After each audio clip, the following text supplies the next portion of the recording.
Hello, and welcome to the Steps to Finding the Right Fit video.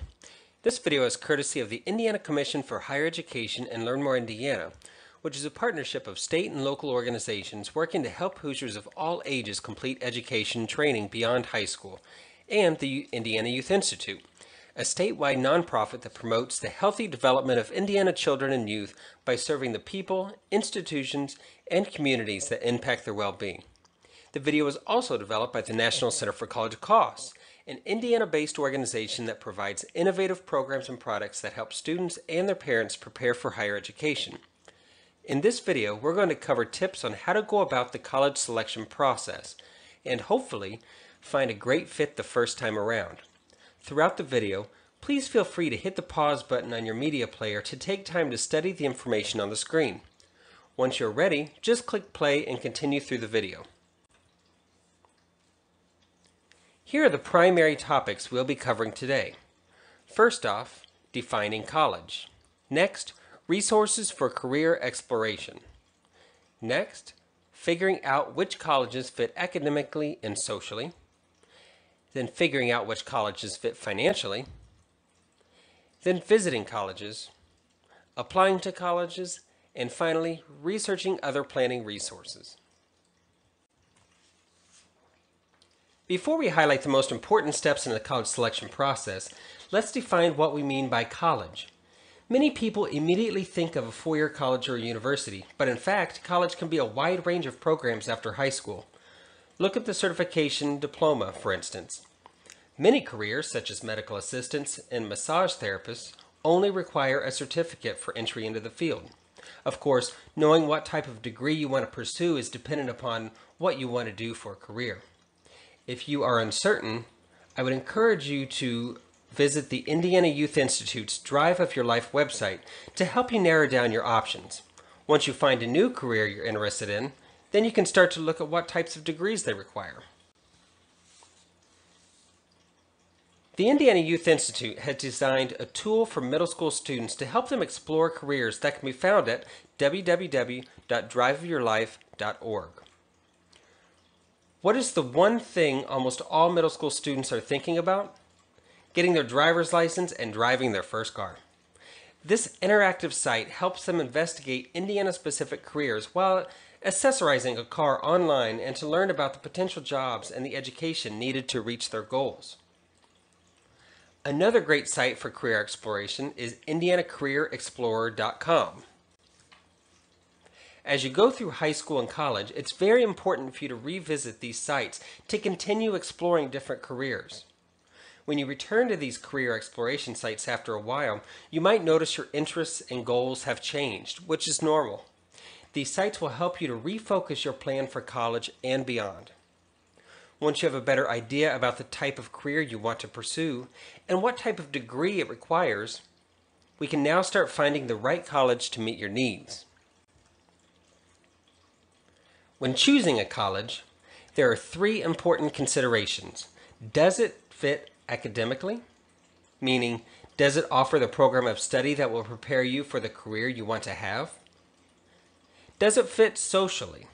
Does it have student groups or organizations you want to get involved with? And of course, does it fit financially? Can you afford to go there? When considering colleges, don't just discount them based upon their published sticker price. Be sure you talk with the college or colleges you're interested in to see what financial aid is available to you. One important step I want to stress is that you can often figure out if a college fits you academically, socially, and financially by visiting the college and by talking with current students, staff, such as admissions staff and financial aid staff, and teachers. We'll explore all of this in more detail throughout this presentation. So now that we have the big three considerations, does it fit academically, does it fit socially, does it fit financially, let's break down some smaller steps for finding the right college for you. Let's start with the first four. Think, talk, read, and list. These four steps are the information gathering stages. You are acting as a researcher and have to use all of the resources available to you to locate the information on colleges. The first step is think. What are your priorities? The next slide will help you think about some of those different priorities. Make a list of what you want, both academically and socially, from your college experience. Next, talk. Talk to your guidance counselors, to people who have attended the college you're interested in going to admissions counselors, etc. Each person will be able to give you a lot of great insight from different perspectives. Next is read. Use sources like the Indiana College Cost Estimator, college websites, etc. to help you find out more information about the colleges you're interested in. And list. Once you have identified a few schools to consider, list them out so you can start investigating them further. Making lists and staying organized throughout the college search process is incredibly important, so we encourage you to create folders or spreadsheets so you can keep all of your information together. So we mentioned the first 4 steps of the college search process. Here are some examples of what some students think about when they list out priorities. These can also be topics you talk to people about when you find someone who has a connection with the college. Size of the school, location, academics, extracurricular activities, religious affiliation, etc. are all factors that students may look for when considering the right school for them. But which ones are most important to you? If you don't know important information about a school, go to their website and look it up. You can also talk to your guidance counselor. They will help you find the information or help you narrow down your choices. Also, talk to college admissions representatives if they visit your school. Another great opportunity to learn more about a college would be to attend college fairs in your area.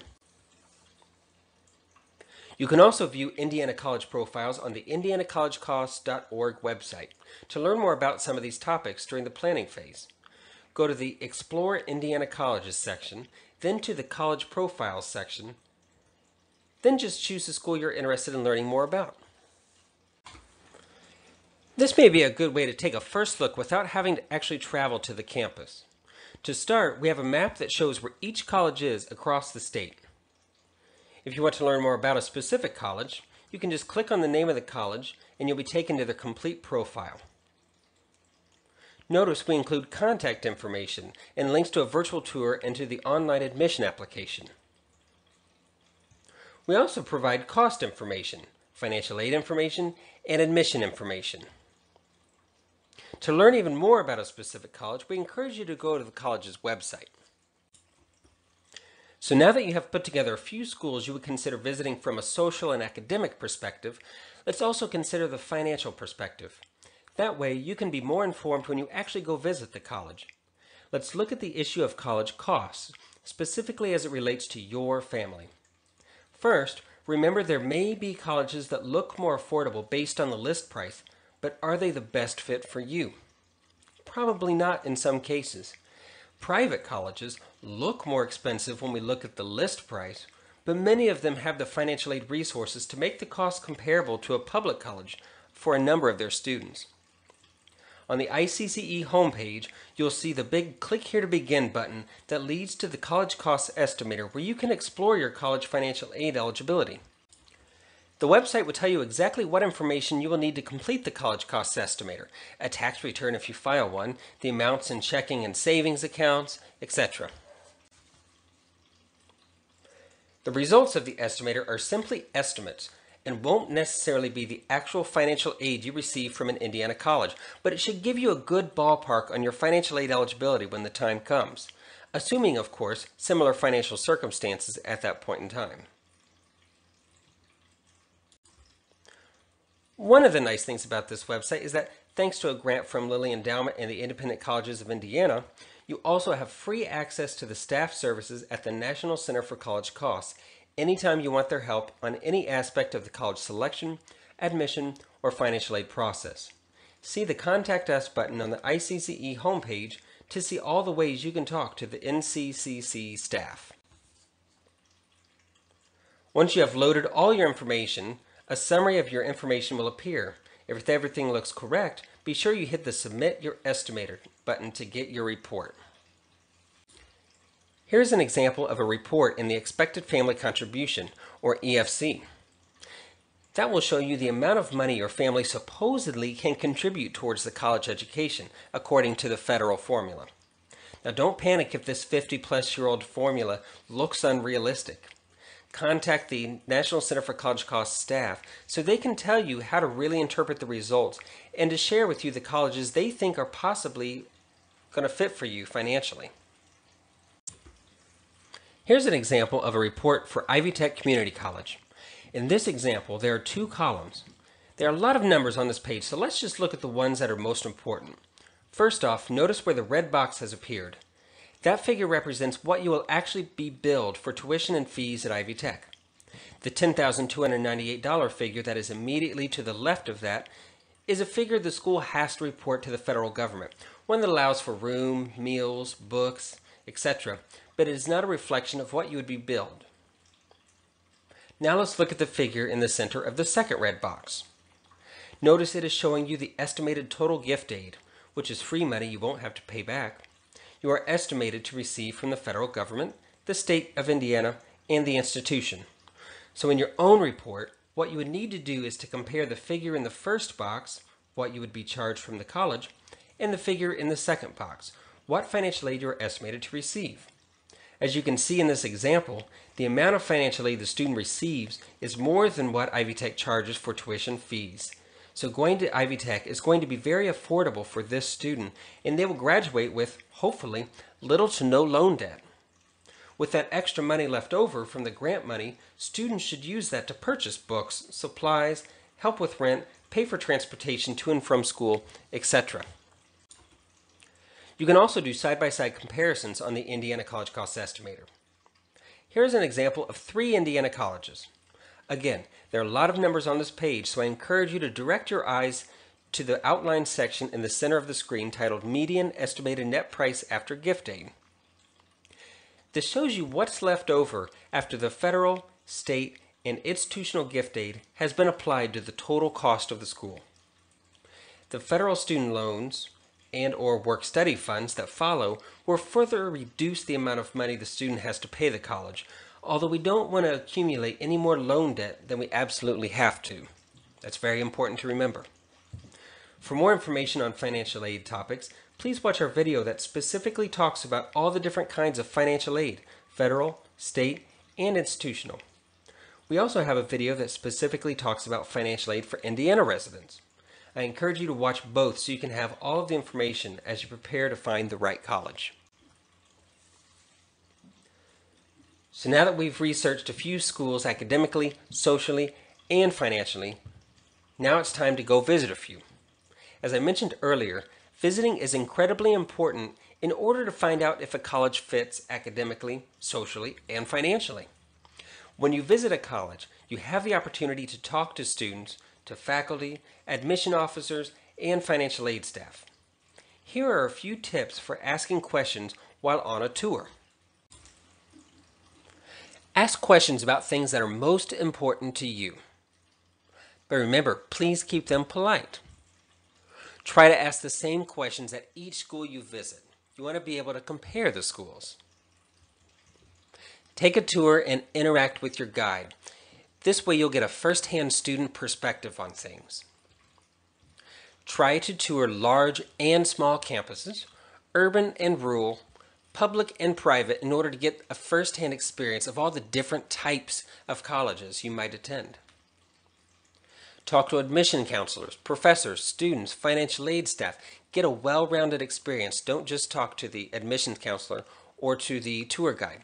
Talk to many different people on campus. If you're unable to make it to a specific college, see if they have a virtual tour available. We strongly recommend an actual personal visit to any campus still under consideration if at all possible. Before you go, please return to the Research Other Planning Steps page of the IndianaCollegeCosts.org website and go to the Other College Selection Resources section, and then check out the College Tour Tips document. These are the questions we think you might consider asking students, professors, admission, and financial aid staff on any college visit. If you like what you see, and it is a campus where you'll be living on campus, try requesting an overnight visit, maybe attend a class. When you're kicked back late at night in a residence hall, you see how people behave, you hear what they talk about, etc. If visiting a campus is not an option for you financially, talk to your guidance counselor. They may be able to provide you with resources to possibly help making a visit a reality for you. They might connect you with someone who went to that school or might be able to find funding for a visit. Always think of your guidance counselor as a college planning resource. Now that you've figured out what you'd like to study and where you'd like to study, now it's time to actually apply. To apply to a college, you first go to their website, for instance, www.ivytech.edu. You then look for a few keywords such as prospective students or admissions. Once you get to their online application, complete all the steps required. For instance, Ivy Tech has a few of their steps outlined for you to do once you complete the application and are accepted. 1. Apply for financial aid at fafsa.ed.gov. 2. Attend the new student orientation and complete the academic placement assessment, which is the AccuPlacer. It takes the place of the SAT and ACT. And meet with an advisor. Every college will have different steps you have to complete, so be sure you read everything the college sends you. Many colleges will also have fee waivers. Take some time to read through this in case you might qualify.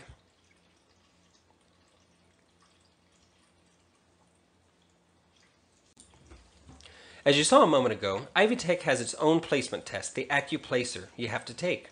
However, most other institutions require you to either take the SAT or the ACT. It is important you know some important facts about these tests, such as take the tests early and more than once. Check with the schools you're interested in to see what their deadlines are. Check with the schools you're interested in to see what their typical test ranges are. And look at the scholarships to see what their test score requirements are to see if you qualify. So what if a school says that the student could take the SAT or the ACT? It doesn't matter. If that's the case, it's important you compare the two tests to see which one will best match your strengths. For example, the table on the next slide lists out some of the features of each test. Another question is, so what do the test scores have to do with financial aid? At many institutions, the test scores are factored into the merit and need-based financial aid awards. Most of the time, the test scores are not the only factor in determining merit and need-based awards. Other factors that might be looked at include GPA, class rank, expected family contribution, rigor of high school diploma, etc. However, it is important that you get the highest test scores you can so that you can maximize your chances of receiving the more money from the institution. As mentioned earlier, here's a table that lists the differences between the SAT and the ACT. Note that some of the information will vary from year to year. Go ahead and click pause to review this information, and once you're ready to move forward, click play. Taking another quick look at the Other College Selection Resources section of the IndianaCollegeCosts.org website, you'll see other documents that may be helpful, like tips for admission, scholarship, and employment interviews, or perhaps the 5 documents related to writing a personal statement or essay which might be part of an admission, scholarship, or employment application process. Now that you have applied to one or more colleges and have been accepted, now is your time to really sit down and decide what college will be the best fit for you academically, socially, and financially. As I mentioned before, once you decide to attend a college, be sure you read everything they send you. They will be sending out very important information with tasks and deadlines. Be sure you make a checklist for yourself so you stay on top of everything they ask you to do. Now, I've covered a lot so far. However, we want to leave you with another great resource to help you figure out the whole college process. The website is www.triptocollege.org, which is put together by the Indiana Youth Institute. On this site, you'll find a section called Things I Should Be Doing Now, which is designed for students of every grade level. I would encourage you to visit the site to find helpful information, particularly the checklist that will keep you organized. For instance, they have a college checklist that is organized by grade level. That way, no matter what grade you're in now, you'll be able to see what you should be doing to get prepared. Thank you for taking the time to watch this video. And please let us know if you have any additional questions about the college selection process. We'd be more than happy to answer your questions. And don't forget to check out all the other videos we have posted for you.